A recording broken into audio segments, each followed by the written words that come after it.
성경을 보면 한 사람 혹은 어떤 시대의 그 상황에 대해서 은유적이랄까요, 상징적으로 그 시대 그 사람의 상태를, 영적 상태를 알려주는 그런 장치들이 있습니다. 자, 예를 들어서 우리가 예전에 살펴봤던 말씀이 있는데, 예수님께서 회당에서 가르치실 때에 귀신 들린 자가 그 회당으로 들어오게 됩니다. 그때 귀신 들린 자가 회당으로 들어왔다는 것은 그 당시 회당이 제 역할을 감당하지 못하고 있었다, 그런 의미라고 말씀을 드렸습니다. 자, 오늘 우리 속한 오늘 본문 말씀 가운데도 마가복음 2장을 보면, 마가복음 3장 1절에 보면 예수께서 다시 회당에 들어가시니 한쪽 손 마른 사람이 거기 있는지라, 그렇게 증거합니다. 자, 손이라는 것, 어떤 권능과 권세를 의미하는 상징입니다. 그런데 한쪽 손이 말랐다는 것, 지금 회당이, 그 시대의 회당이 제 기능을 발휘하지 못하고 있다는 의미입니다.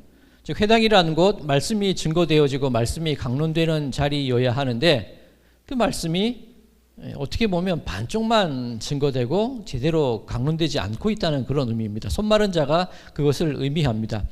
자, 그리고 오늘 또한 본문 말씀 가운데 하나인 사무엘상 말씀을 보면, 사무엘상 3장 2절에 엘리의 눈이 점점 어두워져 가서 잘 보지 못하는 그때에 라고 그 시기를 말씀하고 있습니다.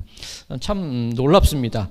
이 본문 제가 택한 것도 아니고 적어도 1년 전에 준비된 본문인데 하필이면 오늘 이 말씀을 주신다는 것 정말 의미 있는 것 같아요. 자, 눈이 흐리다는 것, 단순히 이 엘리 제사장에게 노안이 왔다, 그것을 의미하는 것이 아니라 지금 이 엘리 제사장 그리고 이스라엘이 처한 영적 상태를 의미하는 겁니다. 제대로 보지 못한다는 것이죠. 혹시라도 우리들의 삶 속에도 제대로 보지 못하는 일이 있으니 주의하라는 그런 경고를 우리에게 주고 계시는 겁니다.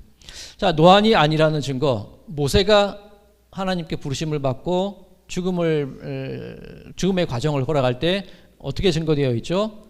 그 눈이 흐려지지 않았다 증거합니다. 즉, 모세는 죽을 때까지 그 영적 그 눈이, 하나님을 향한 눈이 열려져 있었다는 것을 의미하죠.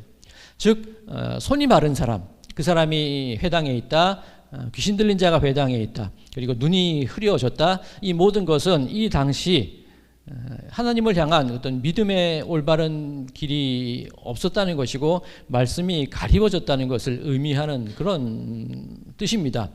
자, 그런데 어떤 일들이 벌어지고 있는가? 이 마가복음 말씀을 보면, 마가복음 2장 23절 말씀을 보면 안식일에 예수님과 제자들이 이 밀밭을 지나가고 있었어요. 그런데 제자들이 배가 고팠는지 그 밀이삭을 먹게 되는 것이지요. 그때 바리새인이 그것을 보게 됩니다. 놀랍지 않습니까? 예수님의 일행이 밀밭 사이를 지나가는데 안식일에 하필이면 어떻게 바리새인이 그 자리에 있을 수 있을까요? 그 얘기는 바리새인이 졸졸졸 따라다니면서 뭐 책 잡을 게 없나 보고 있었다는 그런 의미밖에 되지 않는 겁니다. 그리고 이 마가복음 3장에 예수께서 회당에 들어가셔서 손 마른 사람이 있는 것을 보셨을 때 또 성경은 뭐라고 증언하냐면 바리새인이 안식일에 병을 고치나 안 고치나 주목하고 있었다, 주시하고 있었다, 이렇게 오늘 본문은 증거하고 있습니다. 자, 이게 무슨 일입니까? 안식일이라는 것, 하나님의 창조의 완성을 의미합니다. 우리들에게는 일주일이 계속 돌아가는 사이클이 있기 때문에 월, 화, 수, 목, 금, 원래 안식일은 토요일이겠지만 예수님의 부활을 기념하며 우리는 주일을 섬깁니다. 자, 우리는 계속 이 사이클 속에 있기 때문에 이 안식이 지난 월요일 또다시 출근을 하죠. 그러니까 우리들에게는 안식하면 좀 재충전의 의미로 생각을 하는 경우가 있습니다. 그죠? 하루는 쉬어야 돼. 좀 충전을 하고 다시 힘을 내야지. 그런데 하나님의 안식은 그런 의미가 아닙니다. 즉, 하나님께서 모든 것을 창조하시고 보시기에 심히 좋았더라. 그 말씀은 더 이상 손댈 것이 없었다. 그 말씀은 그 창조가 완성되었다는 겁니다. 그러면 안식이라는 개념은 이제부터는 하나님의 창조가 완성되었기 때문에 생명이 있고 평안이 있고 쉼이 있고 하나님의 뜻이 있는 그 상태가 계속 이어져야 되는 것, 그것이 안식일이 의미하는 겁니다. 그런데 우리 인간의 죄로 인하여서 그 안식이 깨어진 것이지요. 자, 어쨌든 안식의 원래 의미는 생명과 하나님에 대한 그 믿음과 서로 사랑과 하나님의 속성들을 나타내는 그 상태가 계속 유지되는 게 안식의 원래 의미입니다. 그런데 바리새인들은 어떻게 생각합니까? 안식일을 지키라는 그 율법 글자에 얽매여서 밀밭 사이로 지나가는 제자들을 어떻게 그것을 바라보고 예수님을 주시하고 있고 이런 결과가 나오는 겁니다. 즉 이 주객이 전도되었다 그러죠. 말씀의 원래 의미가 아니라 글자에 관심이 쏠리게 되고 중요한 것이 아니라 요즘은 이 안고라는 말을 안 쓰는데 그죠? 이 안고 빠진 호빵인 거지. 그냥 겉만 먹고 이 속은 먹지 못하는 그런 일이 일어나는 겁니다. 그래서 한 손 마른 자가 거기 있다고 성경은 증언하고 있는 겁니다. 엘리 제사장의 경우는 어떨까요? 눈이 흐렸다. 엘리의 아들들이 어떤 일을 합니까? 엘리의 아들들 같은 제사장입니다. 제사장이라는 것은 세습직이기 때문에 계속 그 제사장의 직무가 이어집니다. 엘리의 아들들이 어떤 일을 저질렀냐면 하나님께 드릴 제물이 삼겨지고 있을 때 갈고리를 넣어서 걸리는 고기를 그냥 꺼내서 먹습니다. 그리고 하나님께 번제로 드려야 될 제물이 있거든. 기름을 태워서 향기로운 기름이 되어서 하나님께 올라가야 되는데 그것을 가져가는 거예요. 내가 더 맛있는 걸 먹고 싶고 내가 원하는 고기를 먹고 싶고 즉 하나님의 제사를 회방하는 일이 제사장에 의해서 이루어지고 있는 겁니다. 이런 말이 맞는지 모르겠지만 제사보다 제밥에 관심이 있는 겁니다. 이게 주객이 전도된 겁니다. 자, 그런데 엘리는 그것을 제재하지 못해요. 왜? 눈이 흐려졌기 때문에. 즉 주객 주요한 것과 겉에 있는 것이 바뀌어 버린 상황이 지금 이스라엘 속에 계속 있어 왔다는 겁니다. 사무엘상에서는 엘리의 눈이 흐려진 것, 예수님의 시대에는 한 손이 마른 것, 그것으로 성경은 그 상태를 전하고 있는 겁니다. 자, 그렇다면 우리들도 한번 살펴봐야겠죠. 우리들은 어떤지 정말 중요한 것을 보고 있는지 아니면 그 겉을 감싸고 있는 것을 주목하고 있는 것은 아닌지 우리를 한번 돌아봐야 하는 시간이 되는 겁니다. 오늘 이제 함께 읽은 고린도후서 말씀을 살펴보아야 되는데 그 중요한 것과 주변의 것을 두 단어로 두 가지 개념으로 설명하고 있습니다. 무엇이죠? 보배와 질그릇으로 설명하고 있습니다. 자, 보배가 있습니다. 그 보배를 오늘 성경은 무엇이라고 증거하고 있습니까? 7절 이는 보배가 의미하는 것은 6절에 있죠. 하나님께서 예수 그리스도의 얼굴에 있는 하나님의 영광을 아는 빛을 우리 마음에 비추셨으니 즉 하나님의 영광을 아는 빛, 예수 그리스도를 통하여서 하나님의 영광을 알게 되는 것, 그것이 보배라는 겁니다. 굳이 다른 말로 하자면 복음이 될 수도 있고 말씀이 될 수도 있습니다. 즉 이 보배가 가치 있는 것은 말씀이 있고 그 보배를 통하여서 하나님을 바라볼 수 있기 때문에 가치가 있는 거죠. 그렇다면 질그릇이라는 것은 무엇입니까? 바로 우리들이라고 할 수 있습니다. 즉 보배가 있고 질그릇이 있는데 우리 질그릇은 단지 그 보배를 담고 있는 도구라는 거죠. 그릇이라는 거죠. 가끔 그런 생각을 할 때가 있습니다. 질그릇에 보배가 담기게 됐으니 질그릇의 가치도 높아진 게 아닌가 그렇게 말씀하시는 분도 간혹 계세요. 물론 이 보배와 질그릇이 함께 있을 때는 가치가 높아지는 게 맞습니다. 그런데 보배가 만약에 질그릇에서 옮겨지게 된다면 질그릇은 가치를 지니게 됩니까? 아무런 가치도 없거든요. 즉 질그릇을 유지하는 것은 보배가 그 안에 있기 때문에 질그릇이 그 가치를 유지하게 되는 겁니다. 그런데 오늘날 많은 분들이 보배보다는 질그릇을 꾸미는 데에 너무 많은 관심을 가지고 있다는 것입니다. 오늘 이 설교의 제목을 보배보다 질그릇 물음표 그렇게 정해봤습니다. 왜냐하면 보배를 바라봐야 되는데 질그릇을 꾸미는 일에 너무나 많은 힘과 애를 쓰는 것이 우리 오늘날 많은 교회들의 모습, 우리들의 모습이 아닌가 하는 그런 질문을 드리기 때문입니다. 자, 간혹 하나님께 영광을 돌린다 그런 말씀들 많이 하시죠. 뭐 연예인들도 연말 시상이 되면 대상을 받게 되었을 때 하나님께 영광 돌리기 원합니다. 그런 말을 하는 연예인들이 있습니다. 물론 긍정적인 가치로 받아들일 수 있습니다. 자, 그런데 내가 돈을 많이 벌어서 내가 성공해서 하나님께 영광 돌리겠습니다라는 말이 있다면 그 말은 이걸 단순히 맞다 틀리다고 설명할 수 있는 건 아니겠지만 그 말이 오롯이 보배의 가치를 드러내는데 바로 사용되는 말일까요? 내가 돈을 많이 버는 게, 내가 성공하는 게 하나님과 무슨 상관이 있을까요? 만약 그런 생각을 가지고 계시는 분이 있다면 안드레와 요한이 예수님을 따라다니면서 청탁한 내용이 하나 있죠. 무엇입니까? 예수님께서 좋은 자리에 계시거든 우리도 좀 자리 좀 주십시오. 즉 예수님의 영광에 곁따라가는 겁니다. 예수님 영광 받으실 때 나도 그 영광에 좀 이렇게 부스러기라도 같이 좀 덩달아서 그 영광에 묻어가고 싶습니다. 그 말을 하는 겁니다. 자, 만약에 누군가가 내가 돈을 벌어서 내가 성공해서 하나님께 영광 돌리겠습니다. 그 말과 그 생각을 하는 사람이 있다면 하나님의 영광에 묻어가려는 마음이라고 볼 수가 있다는 거예요. 질그릇과 보배는 상관이 없다기보다는 어떤 분리됐다기보다 뭐라고 또 개떡 같은 얘기를 또 해야 되는데 찰떡같이 알아들으시죠? 자, 만약에 이 질그릇 안에 보배가 담겨 있다고 생각하겠습니다. 이 보배가 밖으로 세상에 드러나지기 위해서는 이 질그릇이 어떻게 돼야 됩니까? 질그릇이 깨지면 깨질수록 보배는 드러나게 되는 겁니다. 그런데 우리가 생각하기는 내가 성공해야 하나님께 영광이 되고 내가 잘 돼야 하나님께 영광이 된다. 그 생각을 하는 거예요.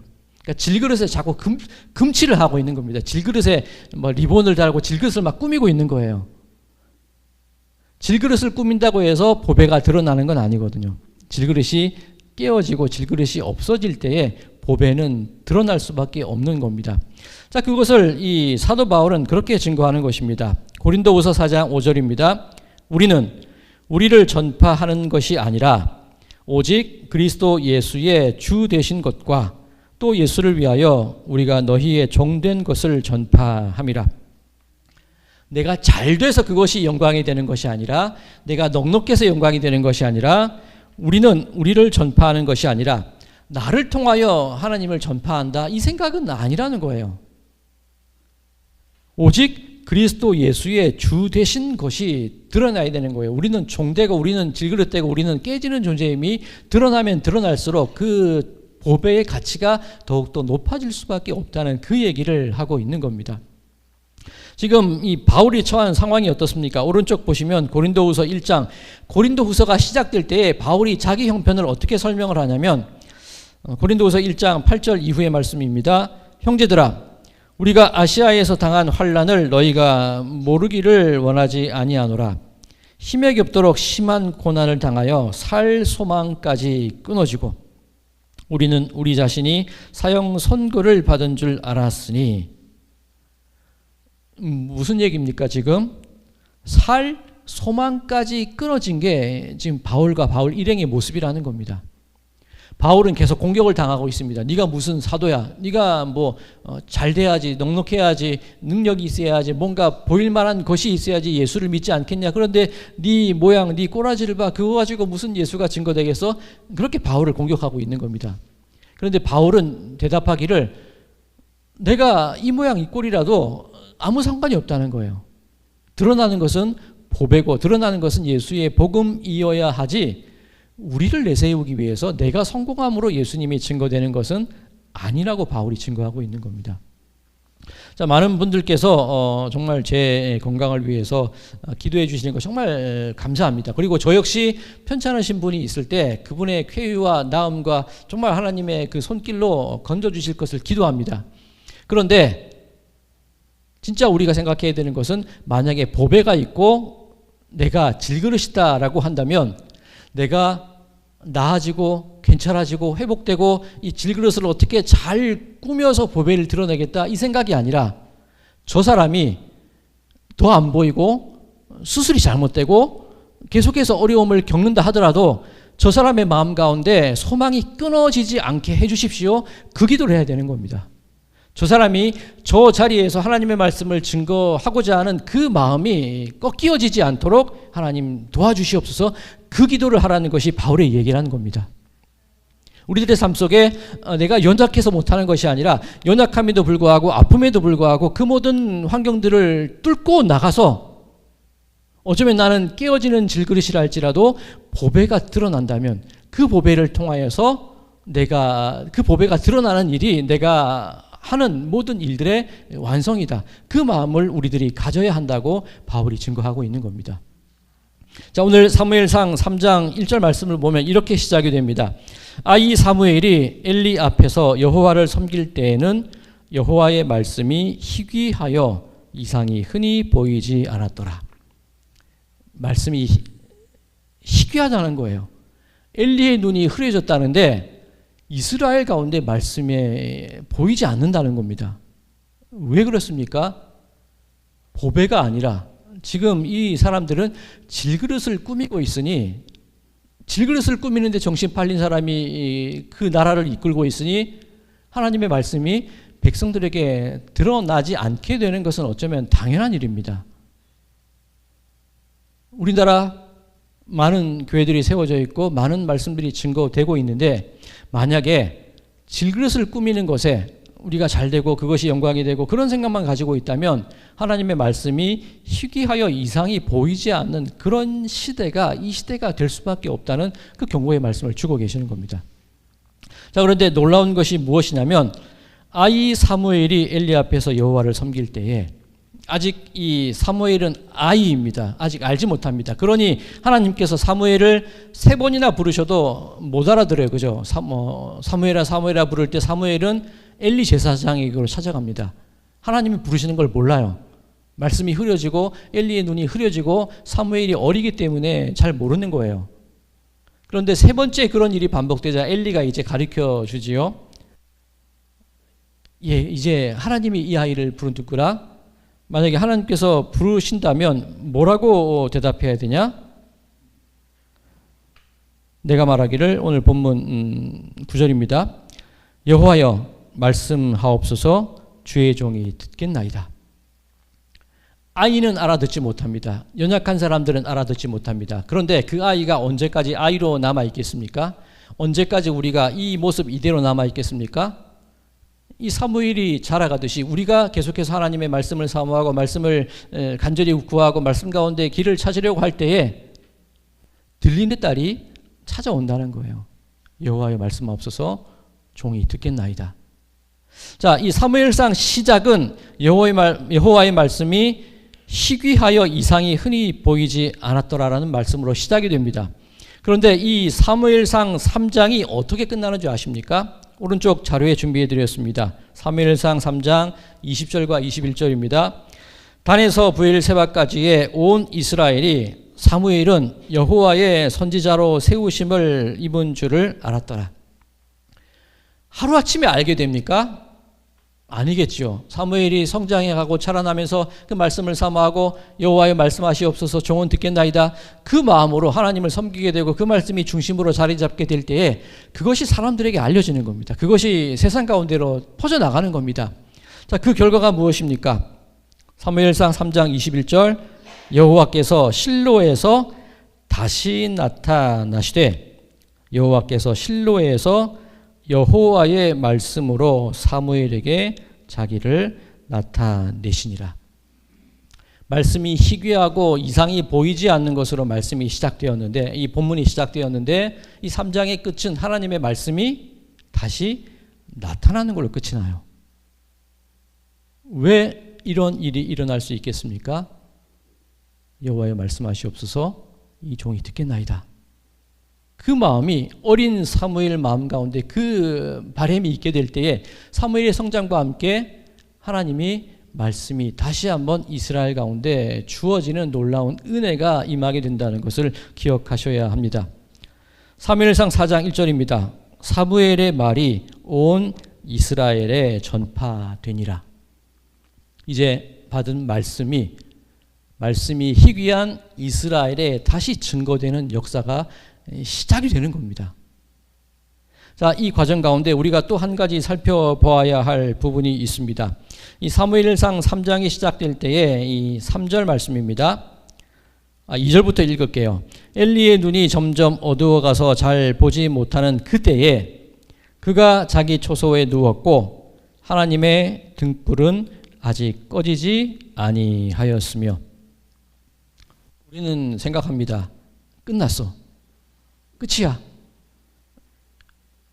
내가 망했는데, 건강을 잃었는데, 이 모양 이 꼴인데 뭘 할 수 있겠어? 이제 다 끝났어. 예수, 내가 이 모습으로 뭘 증거할 수 있겠어? 그 생각을 할지도 모릅니다. 그런데 놀라운 것은 하나님의 등불은 꺼지지 않고 아직 있다는 겁니다. 그 등불을 지키는 자가 사무엘이었어요. 어린 사무엘이 그 성전에서 잠을 자면서 그 등불이 꺼지지 않게 지키는 겁니다. 예수님을 이렇게 표현하는 구절이 있습니다. 이사야 42장 1절에서 3절 말씀입니다. 내가 붙드는 나의 종, 내 마음에 기뻐하는 자, 곧 내가 택한 사람을 보라. 내가 나의 영을 그에게 주었은즉 그가 이방의 정의를 베풀리라. 그는 외치지 아니하며 목소리를 높이지 아니하며 그 소리를 거리에 들리게 하지 아니하며 상한 갈대를 꺾지 아니하며 꺼져가는 등불을 끄지 아니하고 진실로 정의를 시행할 것이며. 예수님이 이런 분이라는 거예요. 우리는 위기다, 안 된다, 망한다, 어떡하나 걱정하지만 예수님은 이런 분이라는 거예요. 꺼져가는 등불을 끄지 않는 분이시라는 겁니다. 여러분들이 내가 힘들어서 연약해서 이 모양으로 어떻게 할 수 있을까? 아니라는 거예요. 그 마지막 등불조차 끄지 않고 그 연약함을 통하여서 예수 그리스도를 증거하게 만드는 분, 그분이 예수님이시라는 거예요. 자, 이제 내일부터 매일 묵상, 요한복음 15장부터 다시 시작이 됩니다. 요한복음 15장의 주요 주제가 뭐냐면 예수님께서 십자가에 돌아가시기 전에 제자들에게 마지막 설교, 마지막 말씀을 하는 구절이에요. 그런데 요한복음 15장의 가장 중심 주제가 뭐냐면 너희가 환난을 당하나 담대하라. 내가 세상을 이기었노라. 예수님은 지금 죽으러 가시는 거예요. 예수님은 곧 세상을 떠나셔야 돼요. 그런데 이겼다고 그래요. 어떻게 그럴 수 있을까? 너희가 전에는 내 이름으로 구하지 아니하였거니와 이제는 내 이름으로 구하라. 그러면 아버지께서 너희들의 기도를 들으실 것이다. 예전에는 말씀이 희귀하고 이상이 보이지 않고 나는 망했고 아무것도 할 수 없다고 생각했는데 예수의 이름으로 구하고 하나님과 연결되어지고 말씀 가운데 내가 내 삶이 올바로 세워지기를 바라고 나보다 이 보배가 복음이 말씀이 드러나기를 원하는 삶을 살아가게 된다면 나는 죽고 나는 망하여도 그것이 죽음과 망하는 걸로 끝나는 것이 아니라 내가 이기는 거라는 거예요. 내가 세상을 이기었노라. 그 이김을 우리들에게도 주시는 분이 예수님이심을 믿으시기 바랍니다. 자, 오늘 성찬식을 합니다. 성찬의 의미가 무엇입니까? 그냥 떡과 포도주 의식이 아니에요. 내가 연약하고 질그릇 같고 나는 깨질 수밖에 없지만 나는 깨어져도 나는 죽음을 경험해도 나는 이 모양 이 꼴이라도 예수님께 다 있을 때 나는 세상을 이깁니다. 그것을 믿고 그것을 바라며 소망하는 것이 성찬입니다. 내가 죽었음을 하나님 앞에 고백하게 될 때 다시금 나를 살리실 하나님의 능력을 의지하는 것이 바로 성찬입니다. 자, 그렇다면 앞으로 우리가 살아가야 될 삶의 모습, 처음에 어떤 질문으로 시작됐습니까? 무엇이 중요하고 무엇이 주변 것인지를 구분해야 되지 않겠느냐? 이것이 혼란해져서 어두워진 세대에 살고 있는데 그럼 우리는 어떻게 살아야 되느냐? 또 결국 그거예요. 말씀 가운데 길을 찾고 기도로 하나님께 연관되어지고 나는 연약하고 부족하고 망하지만 그럼에도 불구하고 그 모든 것을 꿰뚫고 주님의 말씀을 향하여 나아갈 수 있는 그 용기를 저희들에게 허락하여 주시옵소서. 그럴 때 주님은 꺼져가는 등불을 끄지 않으시고 세상을 이기게 해 주실 것입니다. 그 고백이 우리들로부터 나오게 될 때에 그것이 우리들이 무엇이 중요한지를 알고 그대로 살아가는 삶이 될 줄로 믿습니다. 우리 성도님들의 삶 가운데 옛날 영화 무엇이 중요한디, 그죠? 무엇이 중요한디, 무엇이 중요합니까? 하나님의 말씀, 예수 그리스도의 이름을 통하여 하나님께 간구하는 것, 그 말씀과 기도와 성령의 임재가 더해지게 될 때에 우리는 그것으로 세상을 이기게 될 줄로 믿습니다. 바라기는 나는 깨어지고 나는 연약하고 나는 부족하여도 그 예수 그리스도의 그 빛과 그 복음에 의지하여 담대히 세상을 향해 나아가시는 우리 성도님들의 삶이 되시기를 간절히 소망합니다. 그를 통하여 내가 이기었노라. 그 고백에 함께 참여하시는 모든 분들의 삶이 되시기를 다시 한번 주님의 이름으로 간절히 축원드립니다.